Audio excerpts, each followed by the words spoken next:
नमस्कार, जय हिंद, जय महाराष्ट्र. मी डॉक्टर सलमा खान, किन्नरमा ह्या संस्थेची संचालिका, लोक अदालतची पॅनलिस्ट. आज हा व्हिडिओ बनवण्याचा मुद्दा असा आहे का कलकत्त्याचे जे RG मेडिकल कॉलेजचे जे डॉक्टर्स आहेत त्या डॉक्टर बरोबर बलात्कारसारखी घटना घडली आणि अजून तिचे आरोपी पकडले गेलेले नाहीत आणि ही खूप शोकांतिका आहे आपल्यासाठी. खूप निंदनीय आहे का एक डॉक्टर महिलेचा बलात्कार दवाखान्यात हॉस्पिटलमध्येच होत आहे. म्हणजे महिला सुरक्षित नाही आहेत.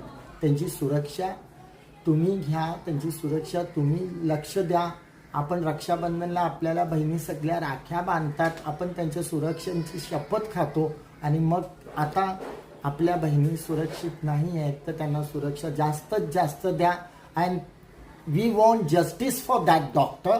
That is clear from me.